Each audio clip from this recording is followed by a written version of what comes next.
Hi, welcome to this edition of Certified PA Consulting Town Hall video series. We post a video every single week. Hopefully it is helpful for you. My name is Kasey D'Amato. I'm president of Certified PA Consulting. I've been a PA since 2003 and started Certified PA Consulting in 2009. I've also managed a multi-million-dollar medical practice. I've also started businesses, sold businesses, and now I devote my time to coaching and consulting other people related to PA salaries, business, career transitions. I'm a certified life coach and business coach.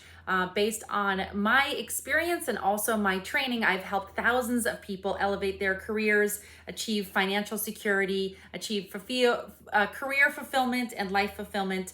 And I now dedicate my life to helping others achieve the same level of success that I have in my career. So today we're talking about the three most important terms of a contract, particularly for new grads. These are important elements for anybody, but I wanted to address specifically for new grads. Right now, this is the time of year that people are graduating. It's really exciting, and everybody is mostly focused on getting a job and what the salary is going to be and what the benefits are going to be, which are super important, especially coming out of PA school with all the student loans. But what a lot of people don't realize is there's some other elements in a contract that are really, really important to pay attention to outside of the salary and the benefits and getting that first job, which is so exciting as a new grad. As we all know, I remember those days back in 2003 really, really well. And it's really exciting when you get that first job offer and that first contract presented to you.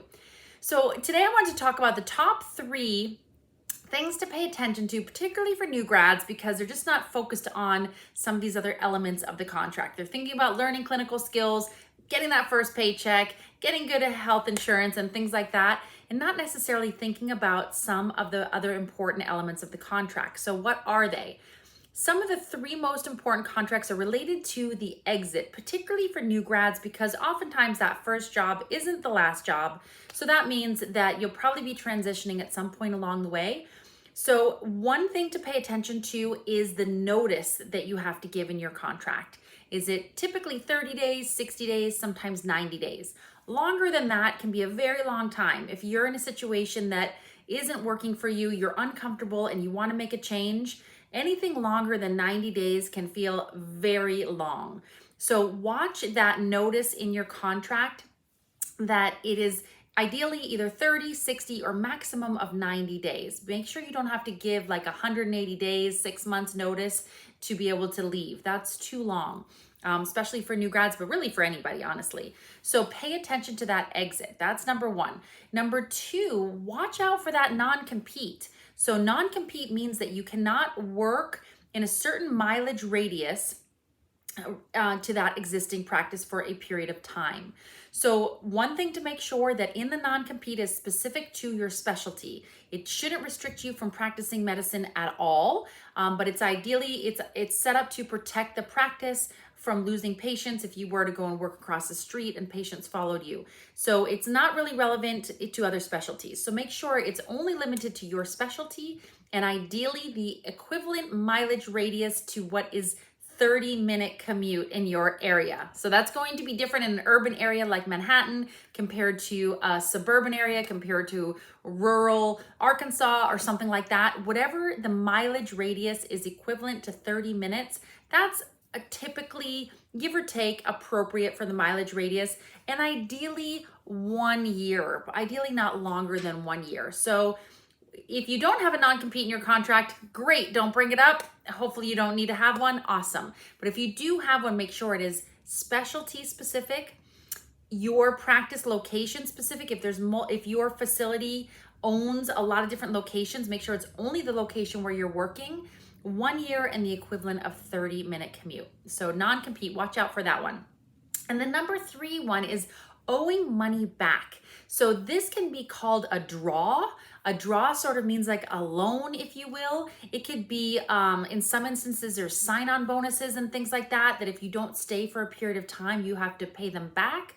And as new grads, sometimes there's training salaries that if you don't stay for a period of time, you have to pay it back. It can be called a draw in a contract, so watch out for that word. And also make sure that you're paying attention to anything where there's what we call a retaining time frame, that you have to stay for 1 year, 2 years, 3 years, or you owe money back if you leave. Be very careful about that. Now, there may be clauses in the contract related to owing money if you do something that is illegal with your license, or you put the practice at risk. Those sometimes are in there, but you want to make sure there's nothing related to your income, like your salary is not a draw, or your training salary, or if it is a draw, that it's a reasonable amount of time. It's very short, like a few months or something like that. Be careful. And if there's a sign-on bonus or anything like that, where you have to stay for a period of time, or you owe that money back, because you may have spent that money, you may have been taxed on that money, and now you have to give the whole amount back, and you've already paid income tax on it. So there's all sorts of nuances that if you do have anything in your contract where you're paid money and there's a retaining time frame, or it's phrased as a draw, be careful, because you would have to pay that back if you do not stay for that retaining time frame. So be careful of those. Negotiate the time frame as short as you can, or hopefully you do not have something in your contract that is a draw.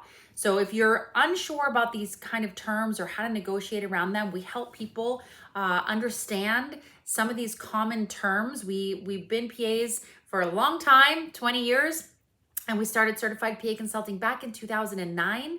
Because of my experience in business management and being a PA, I help PAs understand the nuances with some of these things, what they mean, what's industry standard, what's relevant for some type of facility that's not for another facility, and help people negotiate around or understand what maybe might not be negotiable for a certain circumstance and what you can do in that instance. So don't hesitate to reach out for us. We have a new grad workshop. Make sure you go to certifiedpaconsulting.com and check it out.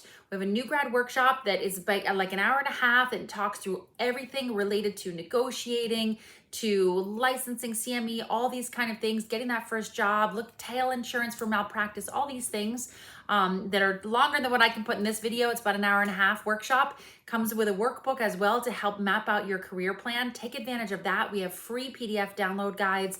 Take advantage of our resources, tons more videos on YouTube. Look in the link below for here. You will see links to our site, to all sorts of resources. So check out certifiedpaconsulting.com. I hope to see you there. Again, I'm Kasey D'Amato. Happy to connect with you on Facebook, Instagram, or LinkedIn. We wish you all the best of luck to the new graduating class this year. We welcome you to the profession and hope to meet you soon.